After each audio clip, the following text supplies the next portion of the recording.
Good evening students, मैं आप सभी का स्वागत करता हूं इस नई वीडियो के अंदर। स्टूडेंट्स, आज की वीडियो में हम देखने जा रहे हैं किरचॉफ्स रूल्स। लास्ट वीडियो में हम डिस्कस कर चुके हैं बैटरी और ईएमएफ के रिगार्डिंग होल कॉन्सेप्ट को। आज हम किरचॉफ्स रूल्स के बारे में पढ़ेंगे। बहुत ही इंपॉर्टेंट रूल्स हैं, आपके बोर्ड एग्जाम्स हो गए चाहे कॉम्पिटिटिव एग्जाम्स हो गए, हर जगह ये पूछा जाता है। इसकी जो एप्लीकेशंस है, मतलब कि इस पर बेस्ड न्यूमेरिकल्स आपके हर जगह पूछे जाते हैं। तो ये बड़ा ही इंपॉर्टेंट रूल्स हैं, ये आपने ध्यान से समझना है, इसलिए पूरी वीडियो को देखिएगा, बीच में छोड़ करके मत जाइएगा। देखिए, किरचॉफ एक साइंटिस्ट थे, इन्होंने बेसिकली दो रूल दिए। अगर हमारे पास कोई एक कॉम्प्लेक्स सर्किट दे रखा है और हमें मान लो हमें करंट निकालना है सर्किट की हर ब्रांच में, या फिर मान लो हमें पोटेंशियल डिफरेंस निकालना है, या फिर हमें रेजिस्टेंस निकालना है, तो उसको कैलकुलेट करने के लिए किरचॉफ ने दो रूल दे रखे हैं, जिनकी मदद से हम जो है कॉम्प्लेक्स से कॉम्प्लेक्स सर्किट को इजीली सॉल्व कर सकते हैं। तो पहला रूल है आपके पास जंक्शन रूल। तो आइए समझते हैं ये रूल क्या बोलता है। तो ये रूल है, at any junction the sum of the currents entering the junction is equal to the sum of the currents leaving the junction। बहुत ही इंपॉर्टेंट रूल है, ध्यान से समझिए।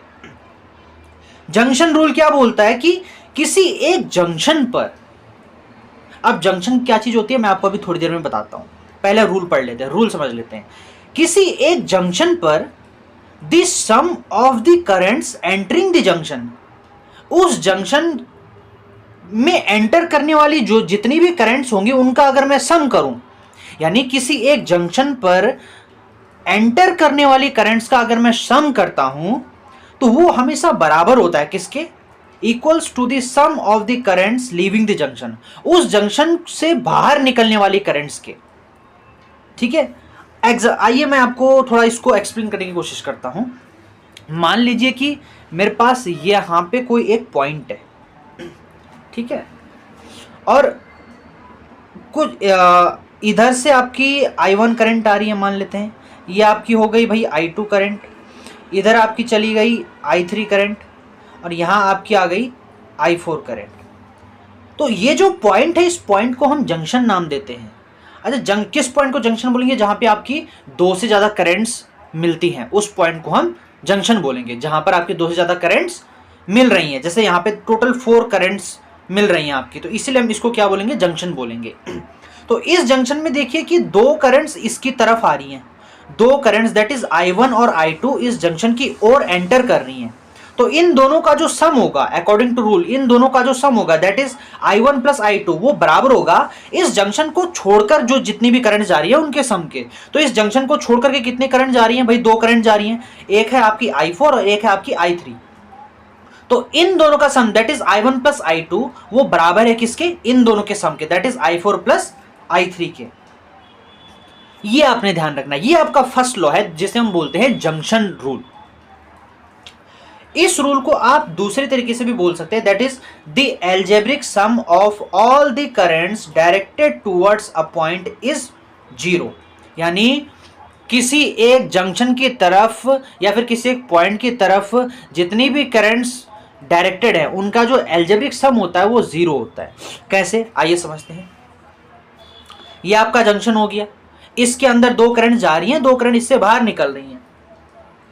अच्छा, हम जानते हैं किरचॉफ का जो जंक्शन रूल है वो बोलता है कि एक रफ में हम इसको समझते हैं, वो बोलता है आपका कि summation I is equal to 0। ये मेरा जंक्शन है, ये मेरी हो गई I1, ये मेरा हो गया भाई I2, और ये दो करंट मेरी ऐसे, ये I4 और ये मेरी हो गई I3। तो जो एल्जेब्रिक सम होगा करंट्स का इस जंक्शन पर वो हमेशा 0 होगा। कैसे में, आइए समझते हैं। यानी I1 प्लस I2, अब यहां पे मैं प्लस I4 प्लस I3 नहीं करूंगा, है ना, मुझे इनके साइन को बदलना होगा। तो यानी मैं लिखूंगा माइनस का I4 माइनस का I3 इज इक्वल टू 0। ये क्वांटिटी आपकी 0 के बराबर आएगी। या फिर इसको आप ऐसे भी समझ सकते हैं, जो हमने अभी फर्स्ट में पढ़ा था, दैट इज किसी जंक्शन की तरफ जो आने वाली जो करंट्स का जो सम है, दैट इज इसकी तरफ कौन सी करंट आ रही है? दो ही करंट आ रही है, एक आ रही है I1, एक आ रही है I2। तो यानी I1 प्लस I2, इन दोनों का सम होगा वो बराबर होगा इस जंक्शन को छोड़ करके जाने वाली करंट्स के, वो ये बराबर होगा आपका I4 प्लस I3 के। तो इनको अगर मैं इधर लाऊंगा तो ये मेरे नेगेटिव में आ जाएंगे इधर, तो वो मेरा आपका 0 बन जाएगा। ये हमारा जंक्शन रूल है, बहुत ही इंपॉर्टेंट रूल है, ये आपने ध्यान रखना है। आई होप आपको ये रूल समझ में आया होगा।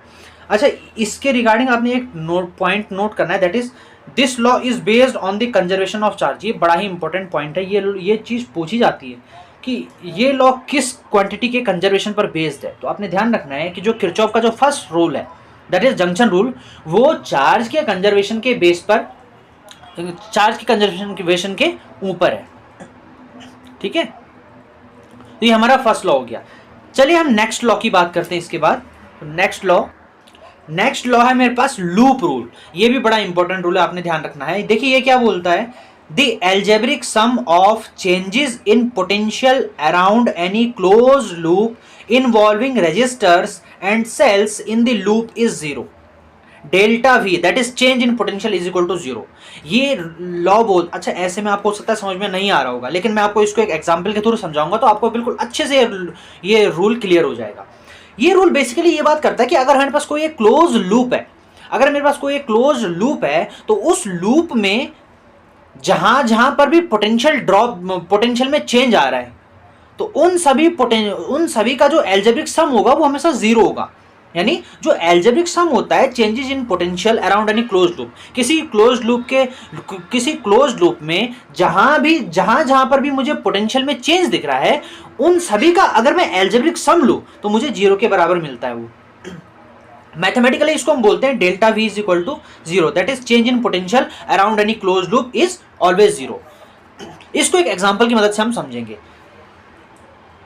अच्छा, इस फर्स्ट लॉ किस पर बेस्ड था? चार्ज के कंजर्वेशन पर बेस्ड था। ये लॉ आपका बेस्ड है on the conservation of energy. बहुत इंपॉर्टेंट पॉइंट है।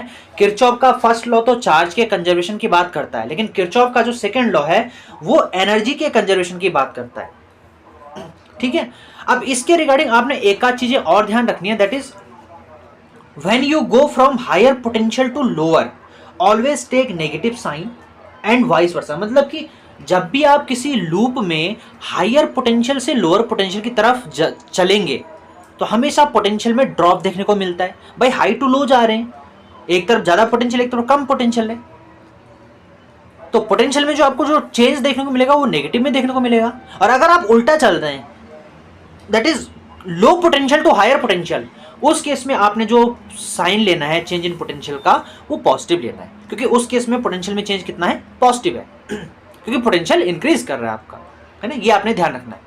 अब इस लॉ को हम जो है एक एग्जांपल के थ्रू समझते हैं और तभी आपका ये लॉ जो है अच्छे से क्लियर हो पाएगा। दोनों के दोनों लॉ को हम इस एग्जांपल में लगाएंगे। तो एग्जांपल मेरे पास ये है, यहाँ पे हमारे पास एक सिंपल सा एक सर्किट है ना। मेरे सर्किट में एक 5 वोल्ट की एक बैटरी लगी है और एक 3 वोल्ट की बैटरी लगी है। 3 रजिस्टर लगे हैं, एक 4 ओम का, एक 3 ओम का, एक 2 ओम का। मेन टास्क हमारा ये है कि हमें जो है हर एक रजिस्टर में करंट दिखाने की, करंट कितनी फ्लो कर रही है। यानी 3 ओम रजिस्टर में कितनी करंट फ्लो कर रही है, 2 ओम में कितनी कर रही है, 4 ओम में कितनी कर रही है, मुझे उस करंट को जो है कैलकुलेट करना है। तो हर एक रजिस्टर में करंट को कैलकुलेट करने के लिए सबसे पहले हम करंट की डायरेक्शन देखेंगे, करंट किधर से किधर फ्लो कर रही है।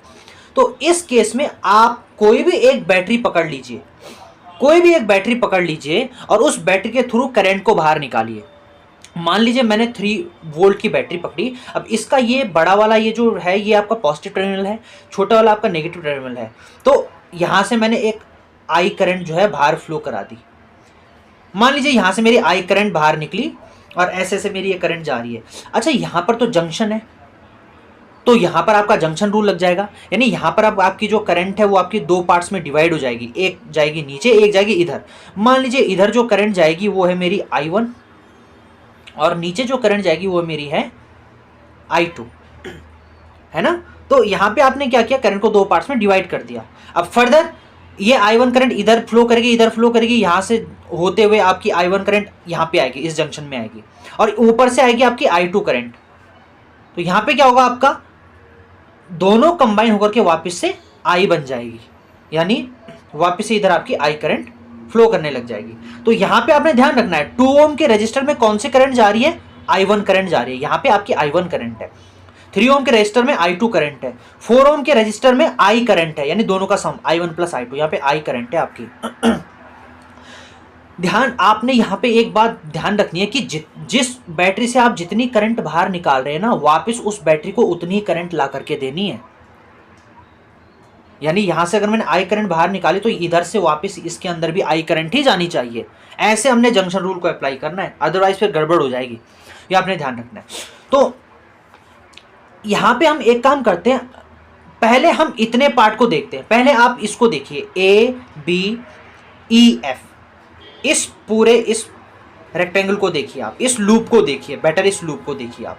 तो यहां पे लिखेंगे आप in loop A B E F A, ये जो आपका लूप है, और इसमें आप कैसे चल रहे हैं, आप इसमें ऐसे चल रहे हैं, दैट इज क्लॉकवाइज डायरेक्शन में। ये आपने लूप बना दिया। किरचॉफ का सेकेंड रूल हम अप्लाई करना चाहते हैं यहाँ पे, तो हम सबसे पहले एक लूप बनाएंगे। यहाँ पे मेरे लूप का नाम क्या है, लूप है मेरे पास ए बी ई एफ ए, यानी मैं पहले ए पे था, ए से मैं बी की तरफ गया, बी से मैं फिर ई की तरफ गया, ई से फिर एफ की तरफ गया, एफ से फिर वापस ए की तरफ गया। तो यहां पे लगाइए, देखें क्या बनता है। तो अच्छा, मुझे पोटेंशियल में ड्रॉप कहां कहां पर देखने को मिलेगा? पहला, मुझे जैसे ही मैं ए टू बी जाऊंगा, क्या मुझे कोई पोटेंशियल में ड्रॉप देखने को मिल रहा है? यहाँ पे नहीं मिलेगा, क्योंकि ना कोई बैटरी है ना कोई रजिस्टर है। जैसे ही मैं बी टू ई जाऊंगा, तो बी टू ई ब्रांच में मेरे पास एक रजिस्टर लगा हुआ है 3 ओम का, तो मुझे यहां पर एक पोटेंशियल में ड्रॉप देखने को मिलेगा। तो अकॉर्डिंग टू ओम्स लॉ, अगर मैं यहां पर अगर मैं ओम्स लॉ लगाऊंगा, तो ओम्स लॉ क्या होता है भाई, V is equal to I R. तो V is equal to I कितना है, इस रजिस्टर में कितनी करंट फ्लो कर रही है, I2, और R इसका रेजिस्टेंस कितना है, दैट इज 3, तो इसे लिख देते हैं हम 3I2। तो यहाँ पे मुझे कितना पोटेंशियल ड्रॉप देखने को मिलेगा जब मैं यहाँ से यहाँ जाऊंगा, तो 3I2 का पोटेंशियल ड्रॉप देखने को मिलेगा। और पोटेंशियल में ड्रॉप देखने को क्यों मिल रहा है, क्योंकि करंट आपकी इधर से इधर फ्लो कर रही है। करंट हमेशा higher potential to lower potential flow करती है, इसलिए मुझे यहां पर जो है पोटेंशियल में एक ड्रॉप देखने को मिलेगा, पोटेंशियल आपका डिक्रीज कर रहा है। ध्यान रखना, आपने ये ध्यान रखना है कि जिस डायरेक्शन में आप किस डायरेक्शन में चल रहे हैं, वो बात इंपॉर्टेंट है। यहां पे करंट की डायरेक्शन को नहीं देखना, करंट की डायरेक्शन से जस्ट आपको ये पता चल रहा है कि पोटेंशियल में ड्रॉप हो रहा है या फिर पोटेंशियल आपका बढ़ रहा है। तो हमें पता है current higher potential to lower potential flow करती है, तो पोटेंशियल में हमेशा आपको यहाँ पे जो है ड्रॉप देखने को मिलेगा। और जब भी पोटेंशियल में ड्रॉप होगा, हम हमेशा कौन सा साइन लेंगे, नेगेटिव का साइन लेंगे। तो यहाँ पे आप किरचॉफ का सेकंड रूल लगाइए। किरचॉफ का सेकंड रूल क्या बोलता है, डेल्टा V, इस पूरे लूप में जो चेंज इन पोटेंशियल होगा वो हमेशा कितना होगा, 0 होगा। तो एक तो यहाँ पे पोटेंशियल में चेंज देखने को मिला, कितने का, 3I2 का, विद नेगेटिव साइन, माइनस का 3I2। नेगेटिव क्यों लगाया, क्योंकि पोटेंशियल में ड्रॉप देखने को मिल रहा है। कैसे पता चला कि पोटेंशियल में ड्रॉप हो रहा है, क्योंकि करंट आपकी हायर टू लोअर फ्लो करती है, तो इधर का पोटेंशियल ज्यादा इधर का कम है, इसीलिए करंट इधर से इधर जा रही है ना। फिर हम अब किस ब्रांच में गए, अब हम गए E टू F ब्रांच में। पहले हम A टू B में गए, कोई चेंज नहीं मिला, B टू E में गए तो यहाँ पे चेंज मिला। अब E टू F में जा रहे हैं, E टू F में हम ऐसे जा रहे हैं, करंट भी उधर ही है, तो करंट अगेन यहाँ का पोटेंशियल ज्यादा होगा, यहाँ का कम होगा, सेम वही कहानी। तो यहाँ पर भी आपको पोटेंशियल में ड्रॉप देखने को मिलेगा, कितना मिलेगा, according to Ohm's law 4I। तो यहाँ पे आपका नेगेटिव में आ जाएगा 4I। और कहाँ पे पोटेंशियल में ड्रॉप देखने को मिलेगा, अब आप जाएंगे F टू A। तो F टू A में कोई रजिस्टर नहीं है लेकिन बैटरी है, तो आप कैसे चल रहे हैं, आप ऐसे चल रहे हैं ना। तो इस यहाँ पर आप जाएंगे F टू A जाएंगे, आप ऐसे जाएंगे ऊपर की तरफ। तो यहाँ पर क्या होगा, आप नेगेटिव टर्मिनल से पॉजिटिव टर्मिनल की तरफ जा रहे हैं। नेगेटिव टर्मिनल का पोटेंशियल कम होता है, पॉजिटिव टर्मिनल का पोटेंशियल हाई होता है, तो आप लोअर टू हायर पोटेंशियल जा रहे हैं। तो यहाँ पर आप जो है, यहाँ पर आपको पोटेंशियल में इंक्रीज देखने को मिल रहा है, तो यहाँ पे आप एक पॉजिटिव साइन लेकर के, इसका वोल्टेज कितना है, पोटेंशियल में ड्रॉप कितना है, यहाँ पे 3 वोल्ट का, यहाँ पे 3 लिख देंगे, और इज इक्वल टू 0। देखिए, हो सकता है वीडियो लंबी जा रही हो, लेकिन ये कॉन्सेप्ट बड़ा ही इंपॉर्टेंट है। जब भी आप higher potential to lower potential जाएंगे, नेगेटिव साइन लेंगे, जब भी lower potential to higher potential जाएंगे, पॉजिटिव साइन लेंगे। और कैसे में देखेंगे, आप अपना देखेंगे कि आप किस डायरेक्शन में जा रहे हैं, आप हायर टू लोअर जा रहे हैं या लोअर टू हायर जा रहे हैं। ठीक है, यहीं पर अगर मान लो मैं ऐसा नहीं चलता, अगर मैं मान लो एंटी क्लॉकवाइज जाता, तो इस केस में फिर यहाँ पे मुझे फिर पॉजिटिव साइन लेना पड़ता, क्योंकि करंट इधर जा रही है, मैं उल्टा जा रहा हूँ। तो मैं करंट आपकी हायर टू लोअर जाती है, मैं लोअर टू हायर जाता हूँ, तो फिर मैं यहाँ पे पॉजिटिव साइन लेता, फिर यहाँ पे मैं माइनस नहीं लगाता, ऐसे ही यहाँ पे भी। तो आपके ऊपर डिपेंड है आप कैसे चल रहे हैं लूप में, और आप क्लॉकवाइज भी चल सकते हैं, एंटी क्लॉकवाइज भी चल सकते हैं, आपकी मर्जी है, वो दोनों से आंसर सेम ही आएगा। तो पहले ये मेरे पास एक फर्स्ट इक्वेशन बन गई, ये आपकी इक्वेशन फर्स्ट हो गई। अब सेकंड आप इसको पकड़िए, अब इसमें लगाइए आप से लूप रूल। तो आप मान लीजिए ऐसे ही क्लॉकवाइज जा रहे हैं, तो यहाँ पे आप लिखेंगे इन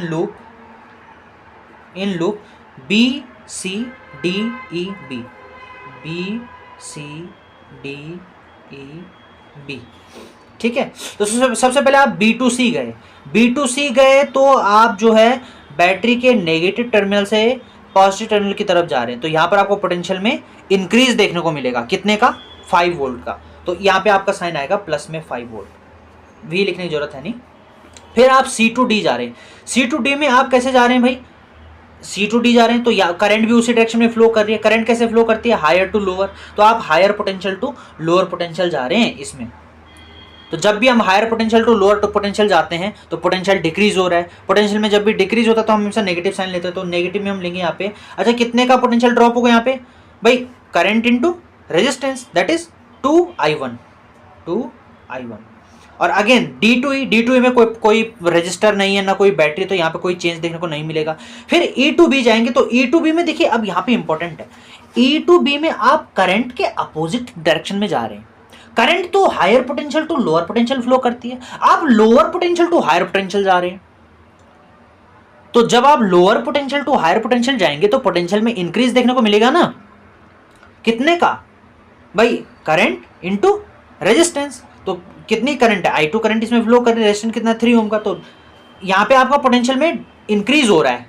आपकी डायरेक्शन इंपॉर्टेंट है, ध्यान रखो, करंट की डायरेक्शन मत देखना इसमें, आप किस डायरेक्शन में जा रहे हैं वो इंपॉर्टेंट है। तो आप जा रहे हैं लोअर टू हायर पोटेंशियल, क्यों, क्योंकि करंट कैसे पता चला, क्योंकि करंट तो ऊपर से नीचे आ रही है ना, आप नीचे से ऊपर जा रहे हैं, आप उल्टा जा रहे हैं। करंट हायर टू लोअर आ रही है, आप लोअर टू हायर जा रहे हैं, तो पोटेंशियल में इंक्रीज देखने को मिलेगा। तो आप प्लस में साइन लेंगे यहाँ पे, और कितने का, 3I2 इज इक्वल टू 0। ये सेकेंड इक्वेशन हो गई। और एक इक्वेशन आपको और कहां से मिलेगी भाई, यहाँ पे जब हमने जंक्शन रूल लगाया था तो यहाँ पे क्या था भाई, I is equal to I1 plus I2 हम लिख सकते हैं ना, I is equal to I1 plus I2, क्योंकि यही तो करंट आपकी डिवाइड हुई थी। अब आपके पास 3 इक्वेशन है, 3 वेरिएबल हैं, I1 और I2, और आपको इन तीनों इक्वेशन को सॉल्व करना है और I1 I2 की वैल्यू कैलकुलेट करनी है। तो चलिए कैलकुलेट करते हैं। अच्छा, यहाँ पे एक काम करते हैं, फर्स्ट इक्वेशन में जहाँ पे यहाँ पे I है उसकी जगह मैं I1 प्लस I2 कर देता हूँ।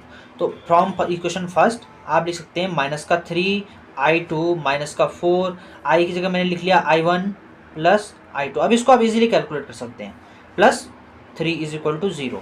इसे थोड़ा सॉल्व कर लीजिए, माइनस का 3I2 माइनस का 4I1 माइनस का 4I2 plus 3 is equal to 0, ठीक है। फर्दर सॉल्व करते हैं भाई, माइनस का 3I2 माइनस का 4I2, तो माइनस का 7I2 माइनस का 4I1 plus 3 is equal to 0।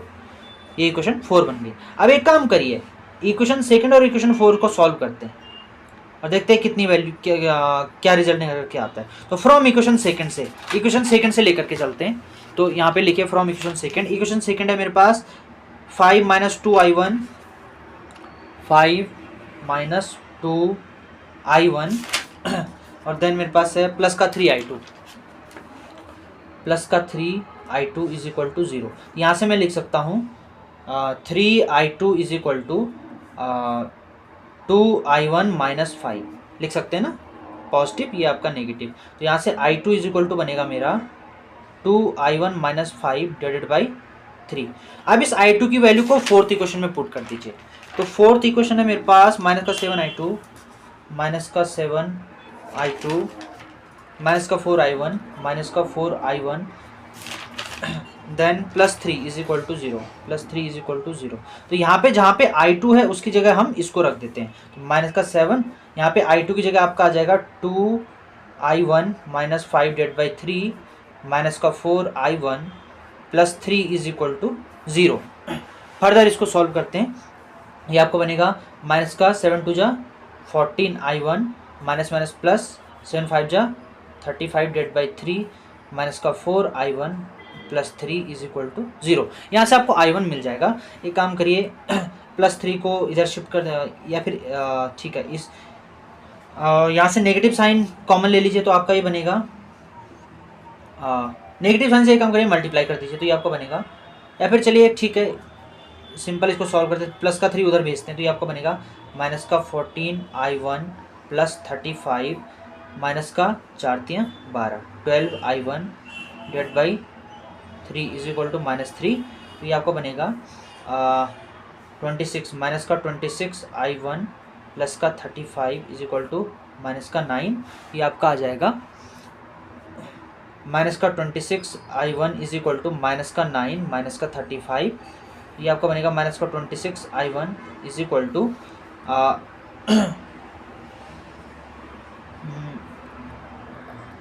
Then आपका ये कितना बन रही है, आपका बनेगा 45 44 -44 माइनस से minus sign cancel, that is I1 is equal to 44/26 that is 22/13। इतने एम्पियर की करंट आपकी फ्लो कर रही है, यानी I1 आ गई मेरे पास इतनी, ठीक है।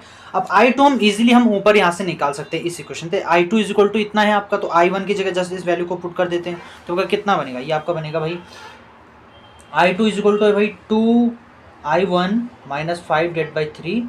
ये आपका बन जाएगा 2I1 कितना है 22/13 22/13 -5/3 कितना बन रही है, आपका बनेगा 44/13 -5 divide by 3 that is 44 -65 divide by that is 13 multiply by 3।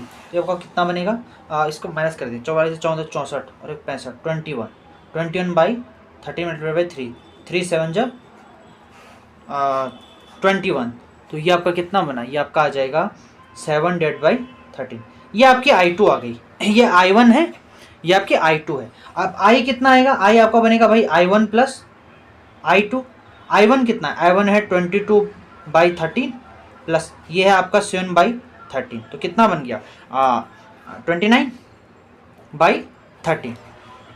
तो ये आपकी टोटल करंट आ गई एम्पियर, है ना। तो ऐसे हमने जो है अब अच्छा यहाँ से हमें क्या मिला, यहाँ से हमें ये मिला कि 2 ओम के रजिस्टर में I1 करंट फ्लो कर रही है और I1 की वैल्यू हमने निकाल ली है दैट इज 22/13। तो 2 ओम के रजिस्टर में 22/13 एम्पियर की करंट फ्लो कर रही है।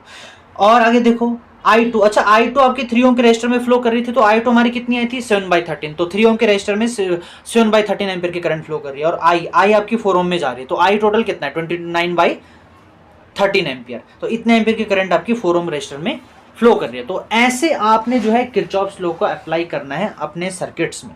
और ये बड़े ही इंपॉर्टेंट क्वेश्चन, इनमें बड़ा कंफ्यूजन रहता है। और किस चीज़ का कंफ्यूजन रहता है, साइन कन्वेंशन का। तो साइन कन्वेंशन आपने ध्यान रखनी है। एक बार फिर बता देता हूँ, जब आप हायर पोटेंशियल टू लो, आप देखना आप कैसे जा रहे हैं, यानी लूप कैसा चल रहा है, लूप के अकॉर्डिंग आपने साइन लगाने हैं, ना कि करंट के अकॉर्डिंग। तो अगर लूप में अगर आप higher potential to lower potential जा रहे हैं तो हमेशा जो है पोटेंशियल में चेंज नेगेटिव आएगा आपका। और अगर आप उल्टा जा रहे हैं, lower potential to higher potential जा रहे हैं, तो पोटेंशियल में आपका हमेशा इंक्रीज देखने को मिलेगा। और आप कैसे पता लगाएंगे कि आप हायर टू लोअर जा रहे हैं या फिर लोअर टू हायर जा रहे हैं, वो आप निकालेंगे। या अगर रजिस्टर है तो करंट के डायरेक्शन के अकॉर्डिंग निकाल लीजिए, और अगर मान लो बैटरी है तो बैटरी में पॉजिटिव और नेगेटिव टर्मिनल के अकॉर्डिंग निकाल लीजिए। तो आज की वीडियो में इतना ही, मिलते हैं आपसे नेक्स्ट वीडियो में, तब तक के लिए थैंक यू।